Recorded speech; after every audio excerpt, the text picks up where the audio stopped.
1 o'clock, base of the tower. It could be why she was abducted.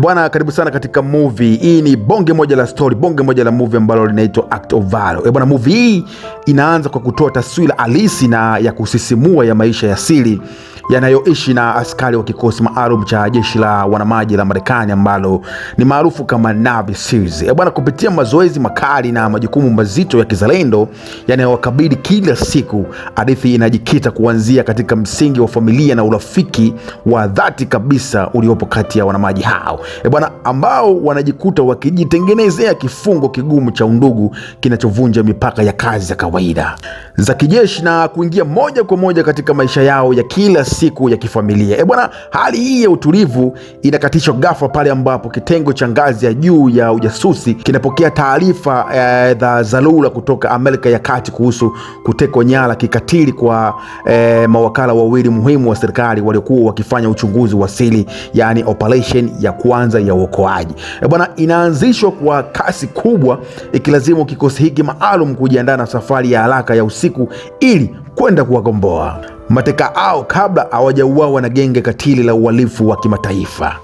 Bwana, kikosi hiki kinatua kwa siri kubwa kwenye pwani ya msitu mzito wa nchi ya Costa Rica chini ya usiku wa giza nene, huku wakiwa wamejihami kwa silaha na za kisasa na vifaa vya hali ya juu vya kuzuia mawasiliano ya maadui. Bwana, wakitumia mbinu za hali ya juu kuvamia na kutawanya ngome ya adui bila kusikika, na wanajeshi hao wanafahamika kuingia ndani ya kambi hiyo ya siri na kuanza mapambano mafupi ya karibu yaliyojaa weledi mkubwa wa kijeshi. Katika purukushani hiyo wanamuua adui ambao ni wengi sana walikuwa wakilinda eneo hilo na kufanikiwa kumpata mmoja wa mawakala wa kike wa CIA aliyejeruhiwa vibaya na kuteswa kikatili. Ingawa wakala wa pili anagunduliwa kuwa ameshachukuliwa na kuhamishwa kwenye eneo hilo na kupelekwa eneo jingine lenye ulinzi mkali zaidi kupitia kompyuta na simu za satellite zilizokamatwa kwenye kambi hiyo, wanajeshi wanagundua nyaraka za taarifa za siri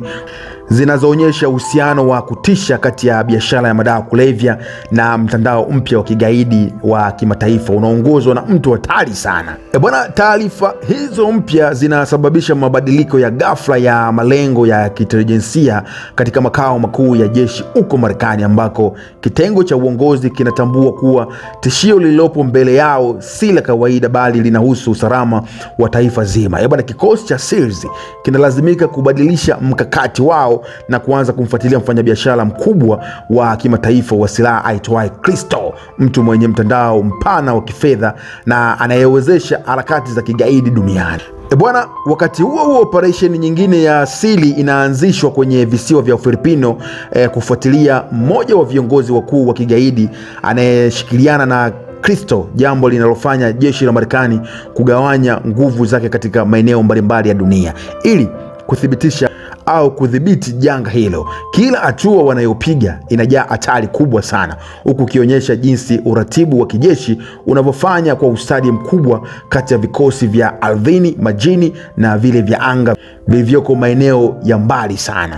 Bwana, katika kufuatilia nyayo za Crystal, kikosi hiki maalum kinasafiri hadi kwenye maeneo ya mbali ya nchi ya Ulaya Mashariki na bahari kuu, wakitumia meli za kivita na manowari za siri kupenya kwenye maeneo ya kimkakati bila kugunduliwa na rada za adui. Bwana, huko wanagundua kuwepo kwa mmoja wa wajumbe wakuu wa kigaidi aitwaye Abu Shabal, ambaye anajulikana kwa kupanga mashambulizi ya kikatili dhidi ya raia wasio na hatia kwa kutumia mabomu na kujitoa mwanga, yaliyoundwa kwa ustadi wa kipekee kupitia ufuatiliaji wa karibu wa kidigitali na mbinu za siri za kijasusi. Bwana, wanajeshi wanabaini kuwa wapiganaji hao wanatengeneza vifaa vya milipuko visivyoweza kugunduliwa na mashine za kawaida za viwanja vya ndege, jambo ambalo linaongeza hofu kubwa kwa usalama wa kimataifa. Mivutano ya kimaadili na kistadi inaongezeka, huku viongozi wa kijeshi wakitafuta njia sahihi kabisa ya kumtia mbaloni Abu Shabal kabla hajakamilisha mpango wake wa kuangamiza maelfu ya watu. Bwana, kilele cha ufuatiliaji huu kinawapelekea wanajeshi hao katika eneo la jangwa lenye milima mikali na kambi kubwa ya mafunzo ya kigaidi iliyofichwa kwa ustadi mkubwa, mahali ambapo Abu Shabal anaratibu mashambulizi yake ya kikatili.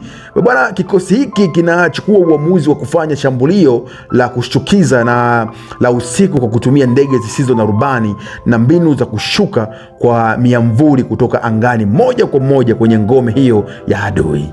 Bwana, mapambano makali ya kurushiana risasi yanaibuka mara moja, ambapo wanajeshi wa Syrians wanatumia nguvu ya moto ya hali ya juu kuangamiza wapiganaji wengine walioko wakilinda kambi hiyo, huku wakisonga kwa tahadhari kubwa kuelekea ndani kabisa ya jengo kuu. Bwana, ingawa wanafika katika chumba ambacho Abu Shabal alikuwepo, wanagundua kuwa kiongozi huyo ameshatoroka dakika chache zilizopita kupitia mfumo wa vichuguu vya siri chini ya ardhi, jambo ambalo linawakatisha tamaa, lakini linawapa nguvu mpya ya kuendelea kumsaka bila kuchoka.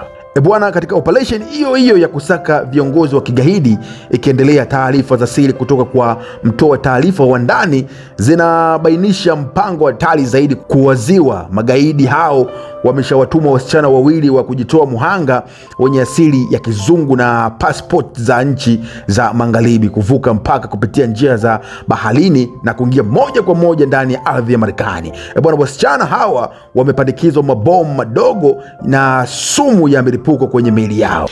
Bwana, hii ni kwa njia ya upasuaji. Bwana, hii ni noma sana. Yani unapewa viambatanishi vya sumu pamoja na mabomu, lakini pia ni unawekewa kwa njia ya upasuaji. Bwana, hii ni hatari sana. Bwana, jambo linalofanya vifaa vya kawaida vya uchunguzi kushindwa kuwatambua au kutambua wanapowasili katika maeneo yenye mkusanyiko mkubwa wa watu. Hali hii inaleta taharuki kubwa sana katika vyombo vya usalama vya Marekani na kuwalazimu viongozi wa juu kutoa amri ya dharura kwa kikosi maalum cha Syrians kurejea haraka nchini ili kuzuia janga hilo kabla alijasababisha maafa yasiyoelezeka.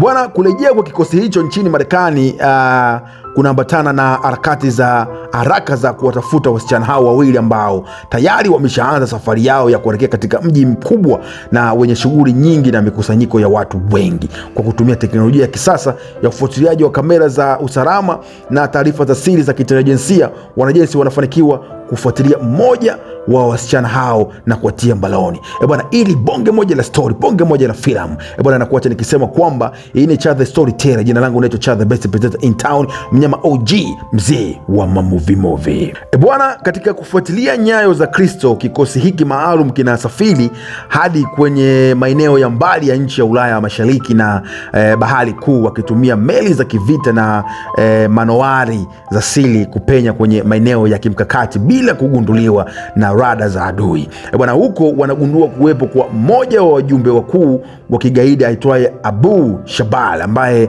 anajulikana kwa kupanga mashambulizi ya kikatili dhidi ya raia wasio na hatia kwa kutumia mabomu na kujitoa muhanga, yaliyoundwa kwa ustadi wa kipekee kupitia ufuatiliaji wa karibu wa kidigitali na mbinu za siri za kijasusi. Bwana, wanajeshi wanabaini kuwa wapiganaji hao